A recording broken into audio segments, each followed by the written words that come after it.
We're excited to announce that our very own podcasting platform, Zencastr, has become a new sponsor to the show. Check out the podcast's discount link in our show notes and stay tuned for why we love using Zen for the podcast. You're listening to the Archaeology Podcast Network. Hello out there in Archaeology Podcast land. This is Dr. Alan Garfinkel. I'm the president and founder of the California Rock Art Foundation. And what we do is we identify, evaluate, manage, and conserve rock art both in Alta California and in Baja California. We conduct field trips, we have trainings, exercise, we do research, and in every way possible, we try to preserve, protect, and coordinate treasures of Alta and Baja California rock art, of which there are many and diverse. We also work closely with Native Americans and partner with them to recognize and protect sacred sites. So for more info about the fabulous California Rock Art Foundation, you can go to carockart.org. Also, I'm open to give me a call, 805-312-2261. We would welcome sponsorship or underwriting, helping us to defray the costs of our podcasts, and also membership in California Rock Art Foundation. And of course, donations, since we are a 501c3 nonprofit scientific and educational corporation. God bless everyone out there in podcast land.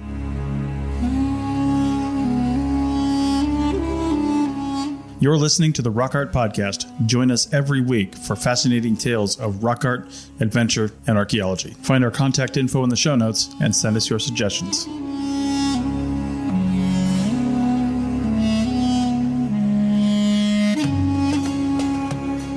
Welcome to episode 56 in the Rock Art Podcast. We are blessed to have Bernie Taylor come back and talk about the archaeoastronomy element of rock art, native cosmology, and the relationship of the celestial sphere, the stars, and the movement of the sun, and how that relates back to our understanding of prehistory and rock art.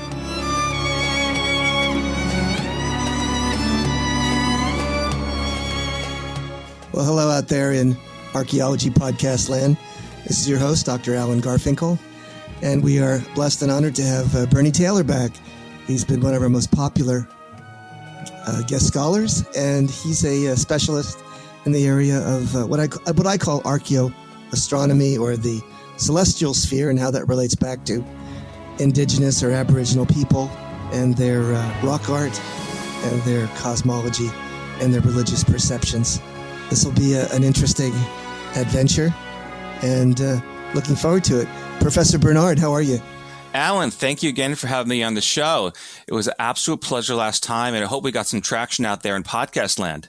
I'm sure we had. I heard some very wonderful things from some of my colleagues, including some of the board members of the California Rock Art Foundation, and they specifically asked me you to come back, which has never, ever happened before, by the way, in the 50 plus different guest Well, I hope I'm going to make it had. worthwhile.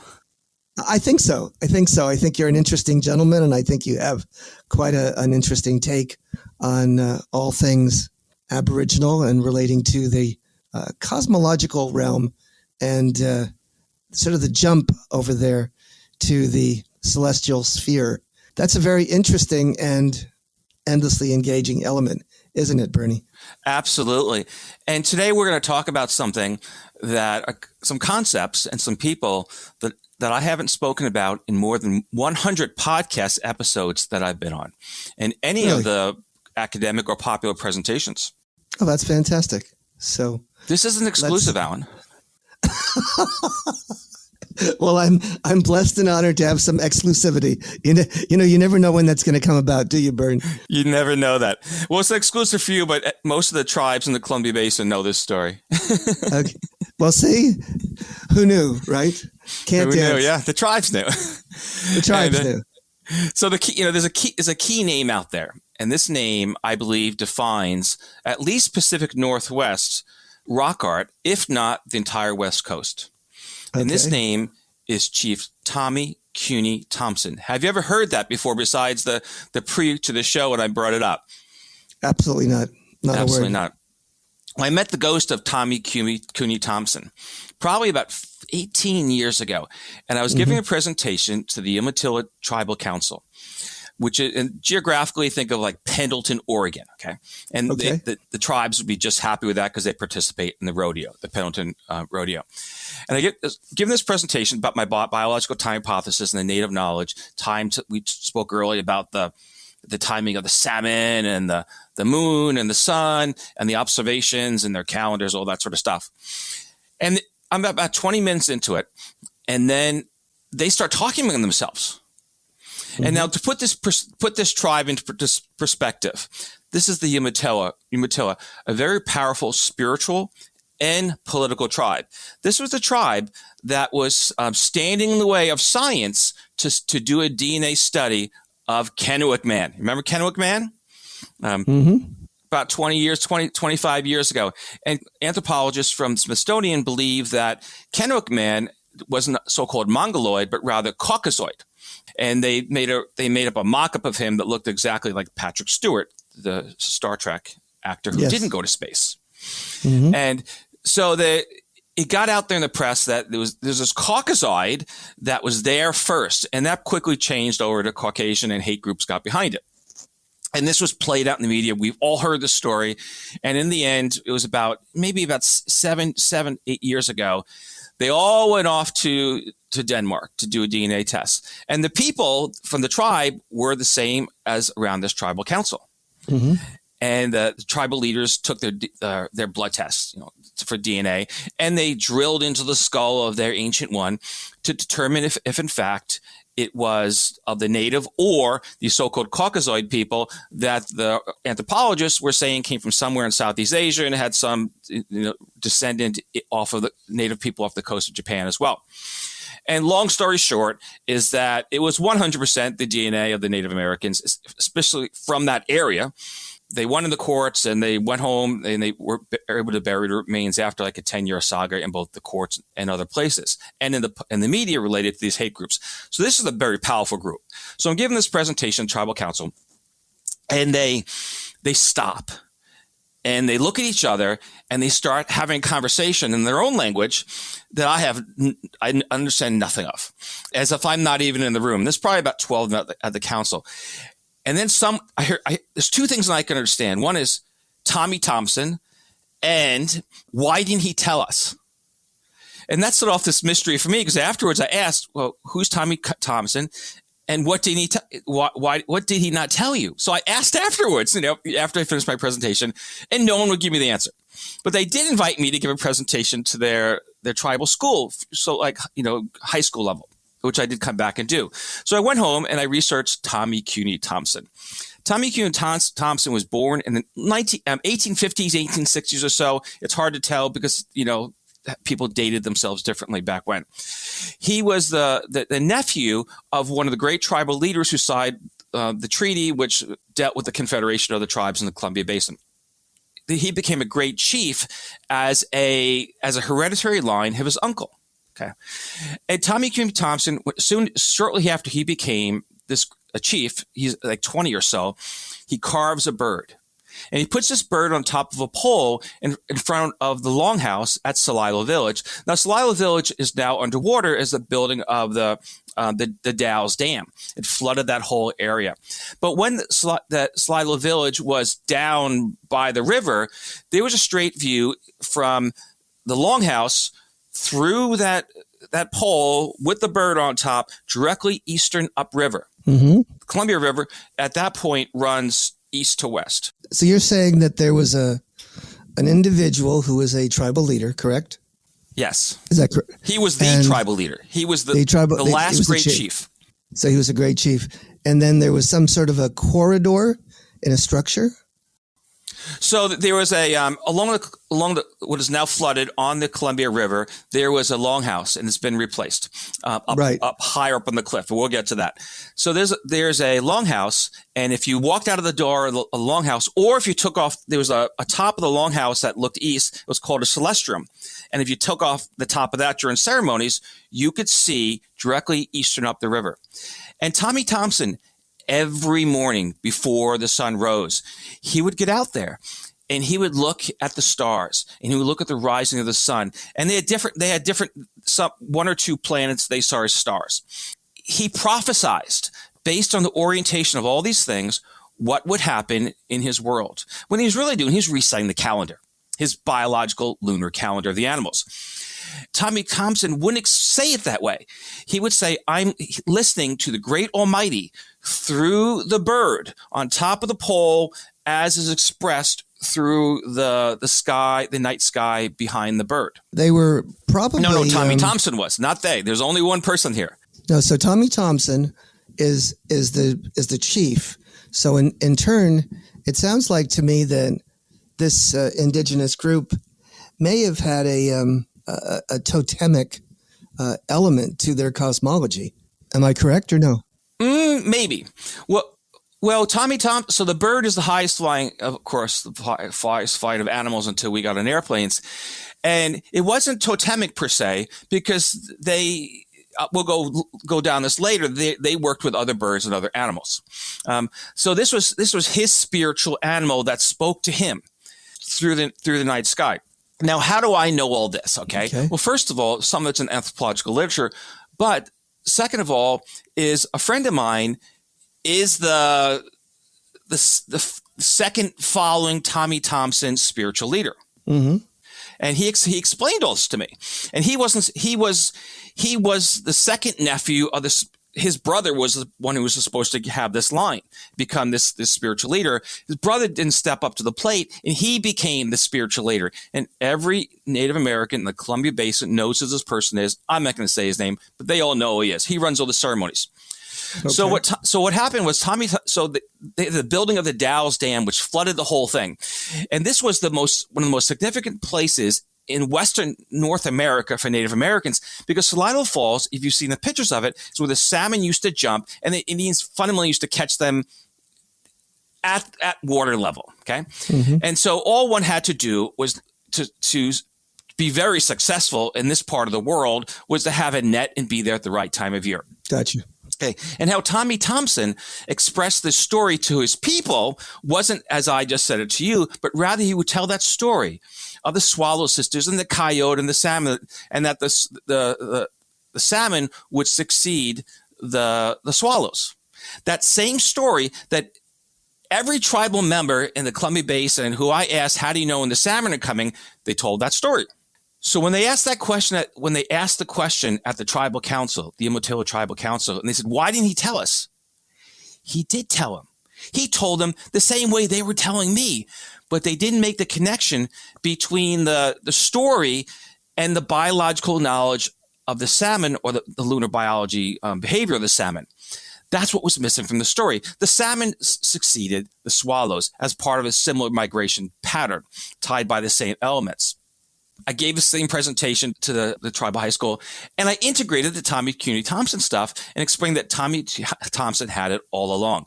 A few weeks later, I gave a presentation to the Northwest Power Council, and these are the people that run the dams on the Columbia River. This is big dollars. These people don't care about Indians. They don't care about salmon. Let's put it out there, okay?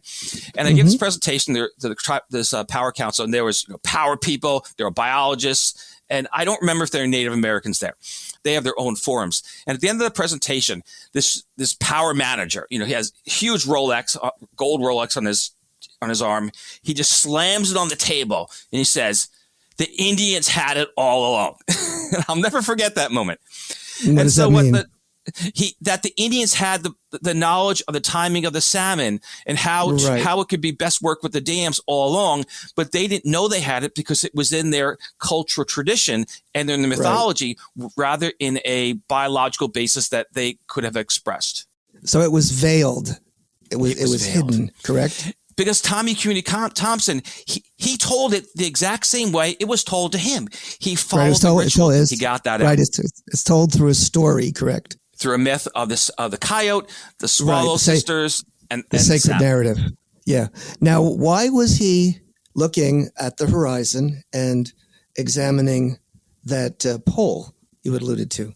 Very good question. So the pole had two effects. One is it oriented him directly up east, and he could tell the stars around the pole itself. But also, this is really important, when they had the tribal ceremonies, they did it indoors.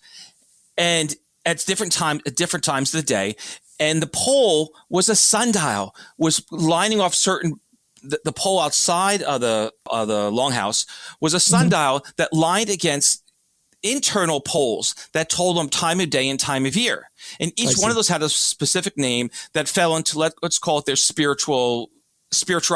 Just like if you went into a Roman Catholic church, there's different places that have significance. And this was the exact same way. So Saliva Falls gets flooded. Okay. And as part of the deal, they got new housing, they got money and so on, but they had to move the longhouse up on the cliff, where if you looked east from the longhouse, you could no longer see the directly east because a rock faces in the way. Mm-hmm. And Tommy Thompson dies 2 years after they flooded the dams. And he literally went to his grave fighting this thing. The clock, the solar clock, the celestial clock, the lunar clock that they're using, which is the construction of this longhouse, became totally useless for what they were doing. And so what happened was years when the ceremony sort of got together again under let's say the descendants of the line of Tommy Cuny Thompson, they built a longhouse it's a tent. If you go to this first salmon ceremonies in the springtime, you'll go to this tent and you'll see that they open up the slush stream in this tent, and it faces pretty good up east, but not in the same perspective as Tommy Thompson had it, because that was now below water. Right. And this tent is on the other side of the highway on the part of the Columbia. And so it keeps fundamentally the same tradition. And in that tradition, you could go there and they welcome white guys. I'm going to put it out there, right? White, not Indians, right? And they welcome other peoples to come there to be part of the ceremony, eat of the first salmon, listen to the drums, listen to the songs, which I can't understand because I don't understand the language. And one can experience that first salmon ceremony, and they lay out the first foods, all the foods that precede the first salmon. And that's part of it. That's part of a tradition that goes back before Lewis and Clark, because we can time Tommy Cuny Thompson to the current people who practice this, to Tommy Cuny Thompson's uncle who learned it before his time, which dates us back to before Lewis and Clark. So this is a pre-European tradition. Well, that's about all we have time in this first segment. I think in the second segment, we'll hear more about... We will return with the big question. With the big question.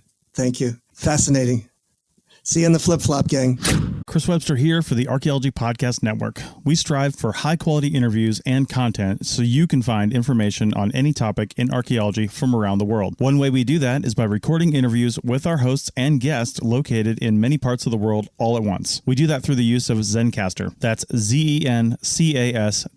Zencastr allows us to record high-quality audio with no stress on the guest. Just send them a link to click on, and that's it. Zencastr does the rest. They even do automatic transcriptions. Check out the link in the show notes for 30% off your first 3 months, or go to zencastr.com and use the code ROCKART. Looking to expand your knowledge of X-rays and imaging in the archaeology field? Then check out An Introduction to Paleoradiography, a short online course offering professional training for archaeologists and affiliated disciplines. Created by archaeologist, radiographer, and lecturer James Elliott, the content of this course is based upon his research and teaching experience in higher education. It is approved by the Chartered Institute for Archaeologists as 4 hours of training. That's in the UK, for those of you that don't know. So don't miss out on this exciting opportunity for professional and personal development. For more information on pricing and course structure, visit paleoimaging.com. That's PALEO imaging.com, and look for the link in the show notes to this episode. Welcome back to segment 2 of your Rock Art podcast with Dr. Alan Garfinkel. And of course, our guest scholar is Bernie Taylor, who's talking about archaeoastronomy and also the cosmology of the Umatilla. And we're going to take a deep dive further to see how this cosmological nexus, this worldview and religious precepts may have something to do with rock art. So, Bernie, tell us a bit more. Well, Alan, thank you for having me back on for the second segment and not kicking me off the show. So in the first part of the session, we were talking about Chief Tommy Cuny Thompson and his ceremonial relationship through the longhouse and the sun, the moon, the stars, and telling the time of the plants and animals and salmon and so forth. Well, people who live in this part of I live in just Portland, Oregon, people who live in this part of the world made a connection already between Celilo Village and what's nearby. And that is what used to be called Horse Thief Lake State Park, now is called Columbia Hills State Park, and it's well known for the petroglyph, She Who Watches. Have you ever seen that, She Who Watches? I don't know. It is. You've seen it. Huge eyes. It kind of looks like a raccoon, but it's not. A very important image. I think I know the image you're talking about, and I believe I've seen it. So She Who Watches. Got it. She Who Watches. Dozens of images there. Now, what's interesting is about the location of Columbia Hills State Park is just downstream, probably about 2 miles across the river from what is now Celilo Park. And if you're at Columbia Hills State Park and you look east upriver, you will have the same line of view that Tommy Thompson had before the Dalles Dam flooded his village. Okay. Gotcha. It is the same view. And there's probably, I've never done a count of it, but there's probably 20 or 30 rock art pieces that are currently, let's call it, above water, where there's probably dozens that have now been submerged. And the ones that are above water, they all face two directions, or at least they have two perspectives. One perspective is east, and the other one is the southeast. Let me put a map on this one. North, south, southeast. Okay. And east and southeast. And so what we're looking at here is that sky view that Chief Tommy Thompson had. And a few years back, it was probably about 17 years ago, I hypothesized that some of these rock art pieces could be sundials. And so I went out there on the morning of the winter solstice real early, and it kind of was very similar stories that your previous guests have had. And winter solstice sunrise was going to be, I think it was like 6:30, 7 o'clock or something. I can't actually remember. And so I get out there, it's dead cold, and I dragged the park manager out there, and his assistant had this military background with shooting cannons or something. And got up there, and I said, I want to go to that one. I just pulled one out of the hat. And when I pulled one of the hat, because there was one right next up on this ledge that kind of looked the same. And so I said, I think the sun's going to rise over there at the winter solstice, and we're just going to go home after that. And so, it didn't happen because there was a hill across the river from this perspective, looking at this southeast perspective, and it took about a freaking hour for the sun to get over that hill. Yep. And so we're staying there in the cold, and we say it's going to happen. And I had a pole because I figured there'd be some sort of sundial like the Indiana Jones thing down in the Egyptian tomb. And I had I'm on a ladder probably about 4 or 5 feet away, and I had the assistant hold the pole, and he had a compass, and he oriented the compass. He kept the whole pole straight, had all that sort of stuff. And as soon as that sun rose, he's shown a compass across the river where the hill was. And actually, the Indians, what Native Americans already would have known, they didn't need a sundial because there was a crack. It was kind of like a dip in the hill. Yes. And so very similar to the things you talk about. And right. So they already knew winter solstice, okay? They knew it was going to happen. Sure. Okay. And so we were like, oh my God. So then what happens? So we've got this pole, and he's got the pole, and the sun sort of rises, and it creeps down. The shadow creeps out the bottom of the pole on the wall side. And then it kind of slowly saunters up. And then boom, it locks in on, we're going to call it the right of the being. It's an owl, the right eye of the owl versus our perspective of the left. Locks in right on there. And this owl's eye has centrifugal circles. Okay. And it has these rays over its eyes, both eyes. And what was obvious at this point, we realized, was that they were using the centrifugal circles and the rays were above the eyes to count down to the winter solstice.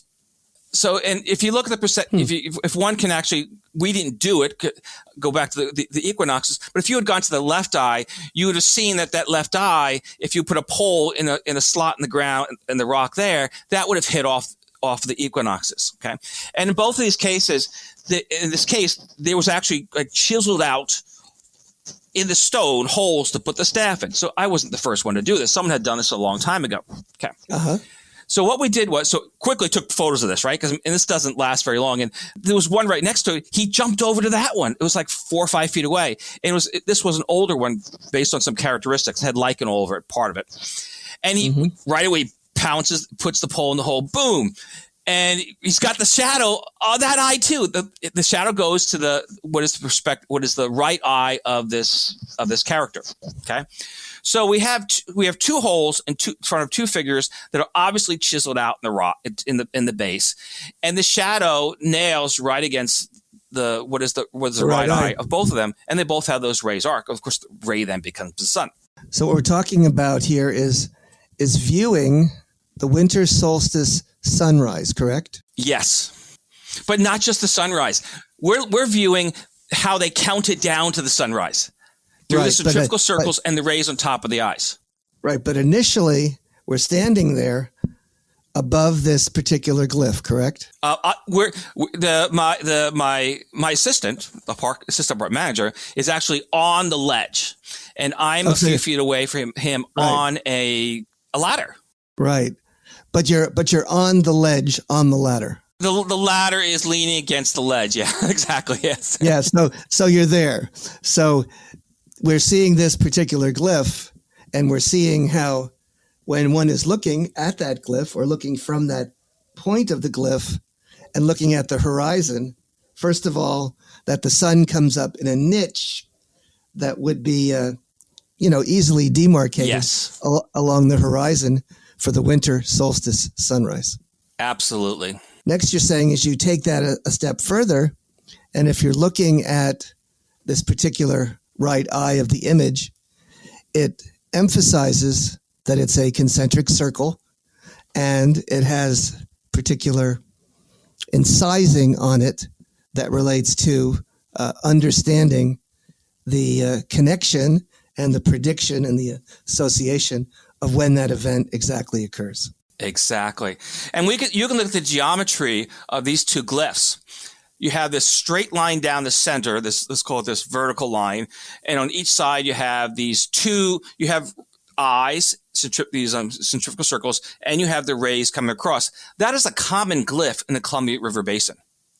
And that is the glyph going across this whole let's call it wall face with 24 or so, including the so-called She Who Watches. Yeah, but of course it's a common glyph, this concentric circle, and also this sun symbol, and also the appropriateness of standing at that glyph and viewing the horizon at the winter solstice sunrise appears to be something that occurs actually throughout California and the West Coast, as you're probably aware. Exactly. There's a parallel pattern, there's a trend or a particular strategy that foragers worldwide seem to have connected with in examining the movements of the sun and the habits and habitats of their animal friends, animal spirits, and their key economic targets, I would guess, right?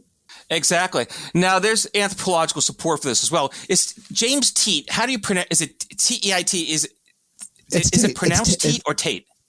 Tate. Tate. Okay. So James Tate did work in British Columbia among the Thompson Indians, among others in that region.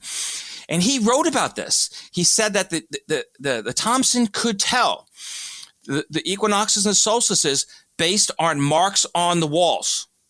Yes. So this is not a I didn't discover this. I mean, first of all, you can't really discover anything a Native American has done anyway, but I didn't discover this in modern times either.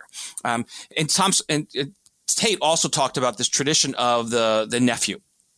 And I'd been on that part of the world. Well, it's not that far from me, but I'd been among an ethnographer in the past, and the ethnographer explained that tradition of the uncle to the nephew as you always know who the mother is. Okay. So they were genetically passing along traits that they believed would be successful towards the benefit of the tribe, and they were doing it through the uncle to the nephew. Because as he said, you always know who the mother is, and everybody can figure out what that means going otherwise. And so these traditions have we have an anthropological route. We have Chief Tommy Thompson, who did it just upstream. So then they ask the question, why did Tommy Thompson and presumably his uncle and his uncle before him move from the rock art to the longhouse structure, which predates Lewis and Clark? And this is where it gets really tricky in the Columbia River Basin and in tribal politics. When we think of the tribes right now, these are actually confederated tribes of peoples from many different places. We have Paiutes, and the Paiutes, of course, were not. You have Paiutes down by you, right?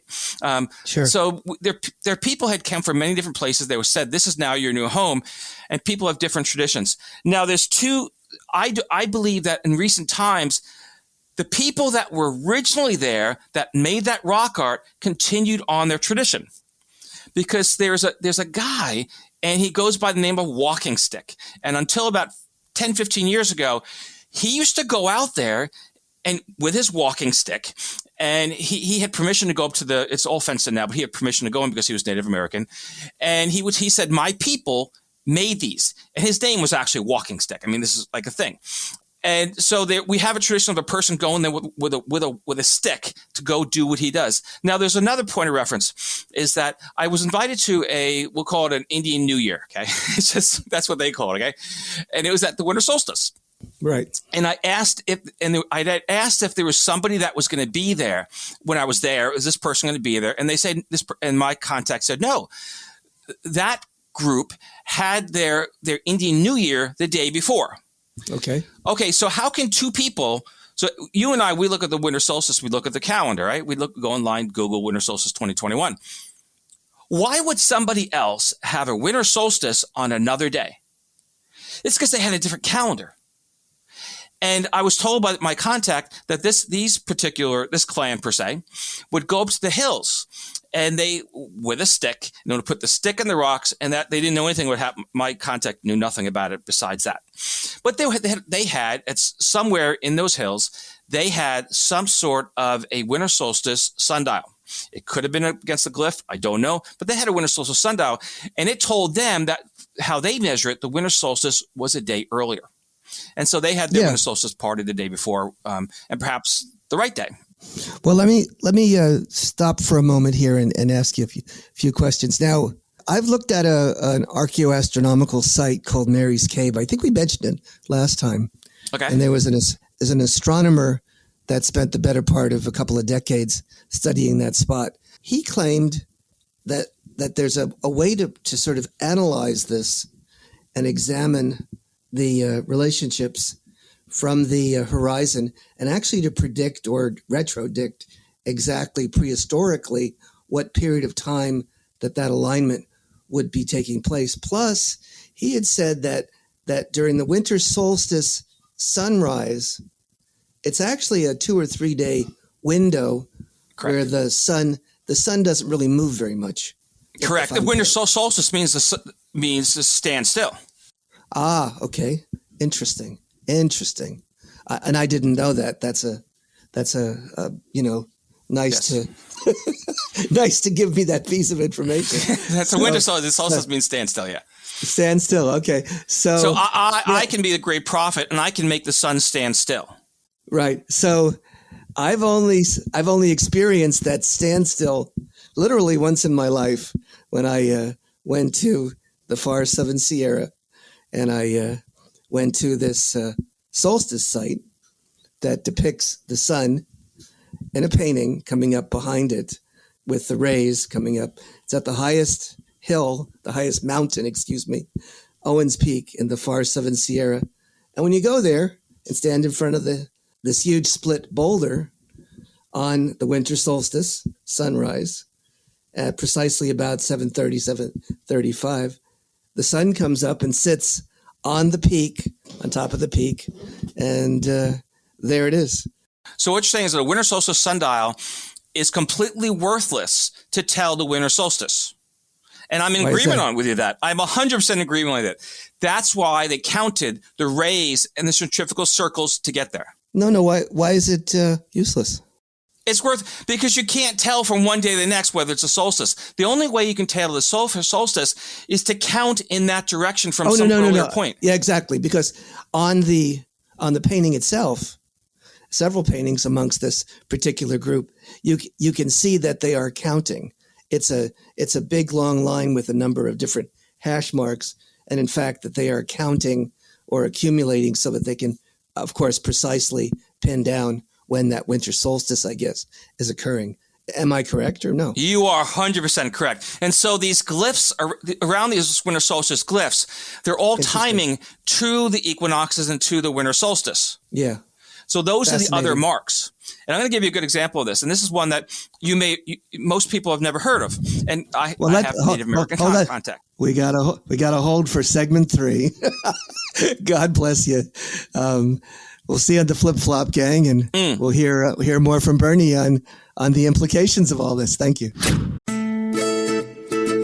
You may have heard my pitch for membership. It's a great idea and really helps out. However, you can also support us by picking up a fun t-shirt, sticker, or something from a large selection of items from our TeePublic store. Head over to archpodnet.com/shop for a link. That's archpodnet.com/shop to pick up some fun swag and support the show. Welcome back. This is The Big Finish. We've got the third segment with our fearless leader, Bernie Taylor, giving us a full deep dive into the mysteries of archaeoastronomy, rock art, and the cosmology relating to the celestial kingdom for Native people. And I'm your host, Dr. Alan Garfinkel, and honored to have Bernie grace our humble podcast with his wisdom, insight, and reflections. So, Bernie, when we last chatted, we had to put the skids on it for a moment and to jump in again and see if we can understand or sort of grapple with the issue of how to come into insight and reflection regarding some of the things you're talking about. Well, I'm going to explain this in 2 stories. And the first story involves my daughter, who is at that time like 6 or 7 years old, and now is a junior in college. And so we returned to then Horsteve Lake State Park, now Columbia Hills, to recreate the big moment. And it was a winter solstice morning. I invited the local newspaper, the Hood something. So we all hell butts out there, and it was snowing. I'm pulling my daughter on a sleigh, in the snow itself, and got her out of bed like really early. And we climb up on this cliff, and we're going to redo the whole thing. All excited. Well, the sun rises, but it's cloudy over the hill on the other side of the hill, and we never saw the sun. Right. So I'm standing there with my pole in my hand, my solstice pole, and I reached, slapped my pocket, and I realized I had a laser pointer in there. A laser pointer because I was going to give a presentation to a tribe museum that day. And so I said, I got an idea. Well, we already know the compass orientation based on the measurements we took the previous year. Let's line up the laser pointer on top of the pole to see if we can recreate it. And exactly what we did. So we basically set up a recreation of the whole thing, and of course the laser pointing right to the eye with the orientation going towards that point in the that notch in the hill across the river. And then what we did is we went around to 5 or 6 other ones, and we recreated the same thing through putting the staff down into the wherever they'd made a hole in the ground, lined up the compass with the laser pointer against the hills. We also had to be careful that the compass didn't get whacked around by the metal of the laser pointer. And so it was the failure of that taught me a few things. One is that you don't know the sun's always going to rise. I mean, the sun's going to rise, but you don't know if you can use the compass for that. You can use it to tell the winter solstice. And so that I fully realized that these other marks that we'd previously talked about led up to the winter solstice. Now, this has been done before, and it's on the Great Plains. And the native peoples, we'll call them spiritual leaders in Columbia Basin, they go to so-called powwows and other places. And when the powwows happen, the spiritual leaders, the people sort of on the inside in the know, they get together. And when they meet on the other side of the Rockies, they meet in teepees. because that's what they use on the other side of the Rockies, not these big longhouses. And the alignment of the teepees for this so-called spiritual leader is if you look out the door, that's directly east. That's how it's aligned. And the tallest pole goes to the north. Okay. And so they've created their own sundial within the teepee itself. If you look around the rim of the teepee, you always see markings of different sorts. It could be buffalo, it could be whatever, flowers. And they counted to and from the solstices to the equinoxes with those marks. And there's two poles that from the inside you could see are the equinox the two solstices, the summer and winter solstices. So the teepee itself became a sundial.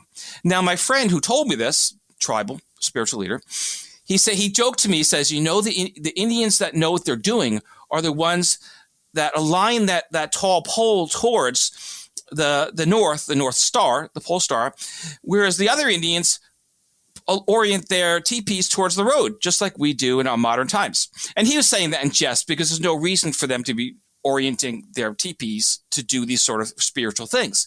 But this is a tradition that was carried in the Plains Indian that is directly relevant to what was going on in the Columbia Basin. The orientation and the actual building of the structure is the fundamental sundial. Alan, have you ever heard that before? Yes, and I found the same thing goes as you had alluded to with the Catholic Church. If you go back to the turn of the century or all around the world, you'll see that the Catholic churches, somehow their central doorway, their portal, seems to be aligned with certain key prominences and certain key celestial activities in the sky. I don't know what they are, but I do know that that's... Go ahead. Absolutely. And if you're staying in the pews and you look over the altar in an older church, let's say a church more than 150 years ago, you will be looking east, and you'll have some sort of trifold type of glazed window, and you will see the sunrise at the vernal equinox. And it's fascinating. Easter is the first Sunday that succeeds the first full moon after the vernal equinox. And so it's how it was done. Okay. So anyway, this is what he also told me, that the teepees, this is really cool, is that in their ceremonies, they would carry the ceremonies throughout the night. And because that pole star, the tall pole was heading to the north, they were monitoring, they still are monitoring among the spiritual leaders, the constellations as they move in that circle. And the constellations that move in that circle time specific elements of the ceremony. Really? Okay.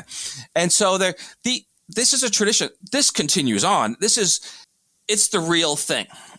So if we're thinking about what you've spent, I would say decades studying and quite a bit of energy interjecting and sort of, examining and public outreach and research and publishing, what's the takeaway on all this? What's the general public supposed to learn, or what's the epiphany that we can get from the insights, reflections, and epiphanies that you've had on the nature of indigenous, Native American, or even Aboriginal cosmology all over the world, and how it relates to our understanding of their cosmological knowledge?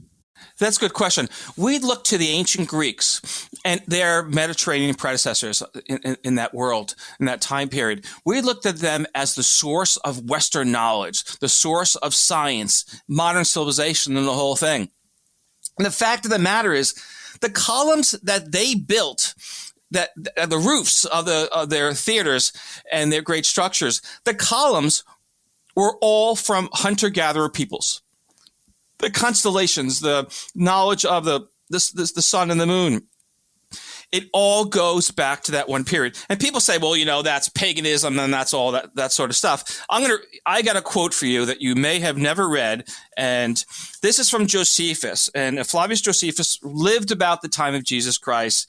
And wherever you stand on, Jesus Christ, Flavius Josephus was a historian. Okay.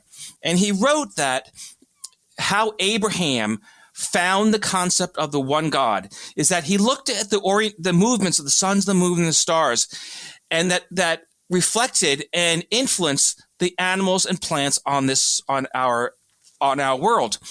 And he said that because those sun and the moons and the stars have no benefit to themselves, and that we are the beneficiaries of these movements, there must be a one God, and that the sun and the moon and the stars were all really one great almighty, as Chief Tommy Thompson said, and that there is one God based on this concept. So monotheism, which we believe to be, the great revelation of Abrahamic times, 4,000 or 5,000 years ago, is actually the same tradition as Tommy Cuny Thompson, the same traditions we talked about in the last program at Upper Pelly, the cave artists.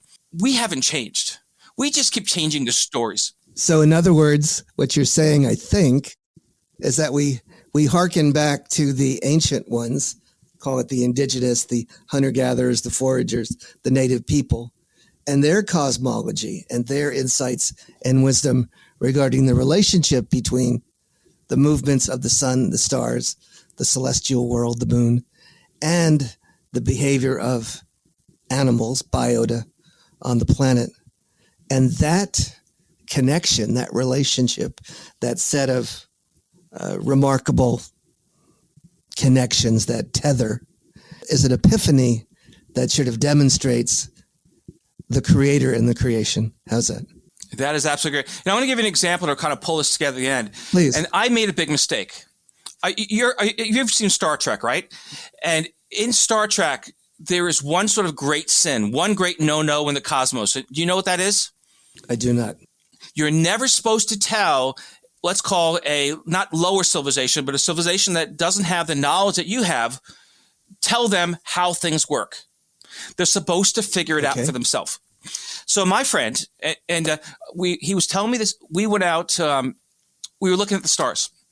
And he told me that he got up every morning in the same way as Tommy Cuny Thompson did to look at the stars before the sun rose. And every morning he would look around, he would hear the birds and the other animals, and he would then know where he was in the cosmos. He didn't look at a calendar, and he knew every star that was going to rise every morning. He'd been doing this for many years, and he'll do it for the rest of his life.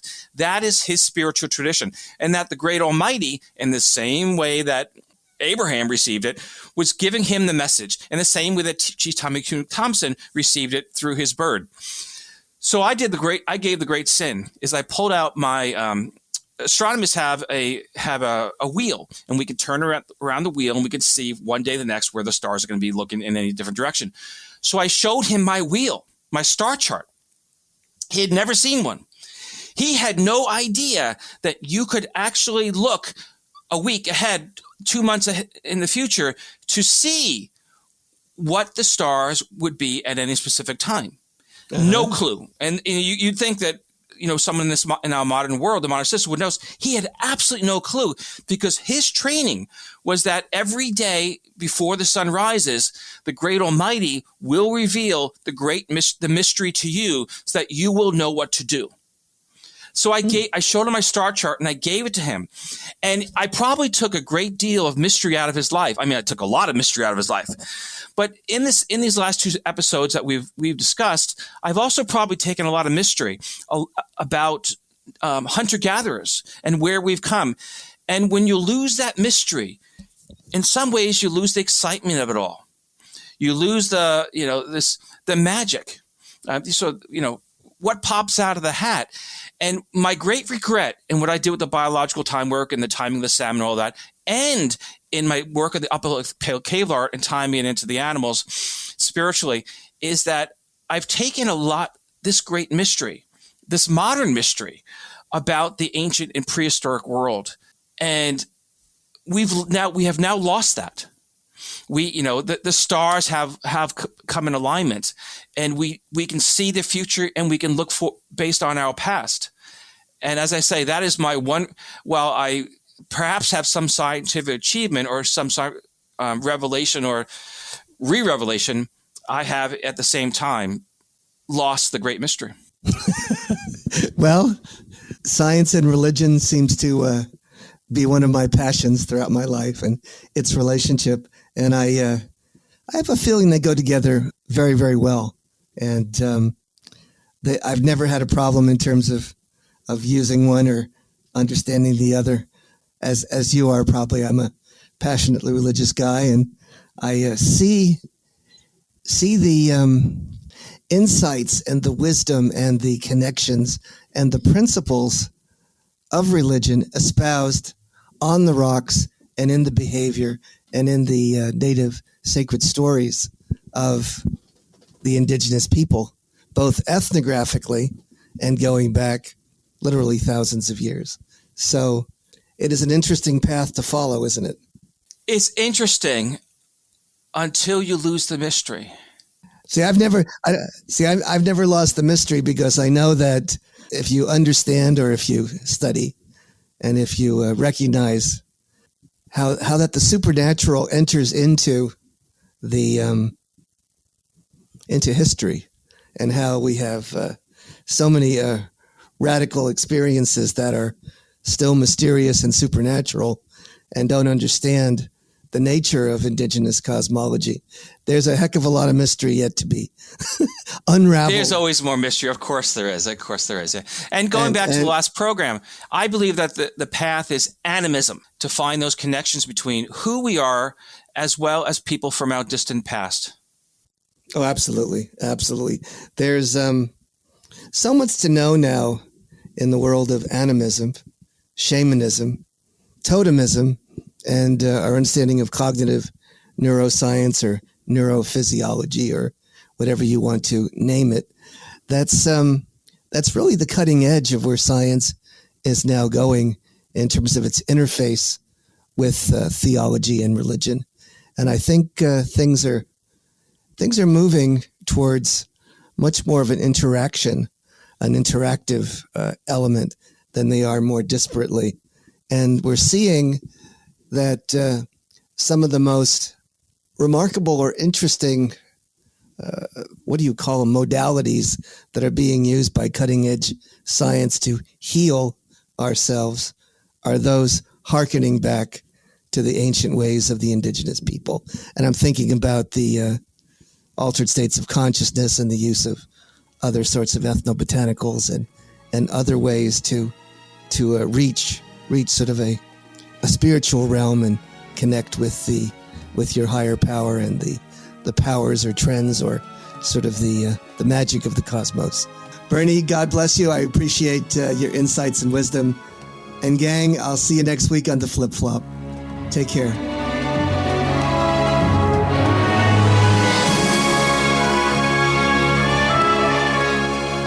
Thanks for listening to the Rock Art Podcast with Dr. Alan Garfinkel and Chris Webster. Find show notes and contact information at www.archpodnet.com/rockart. Thanks for listening, and thanks for sharing this podcast with your family and friends.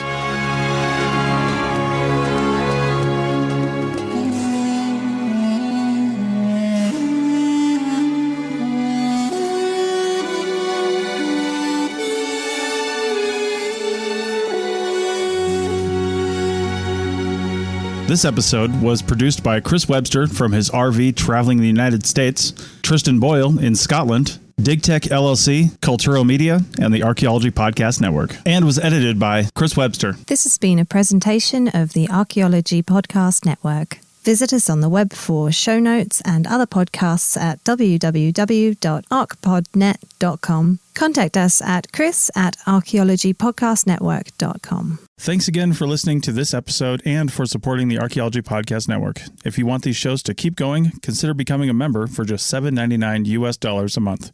That's cheaper than a venti quad eggnog latte. Go to archpodnet.com/members for more info.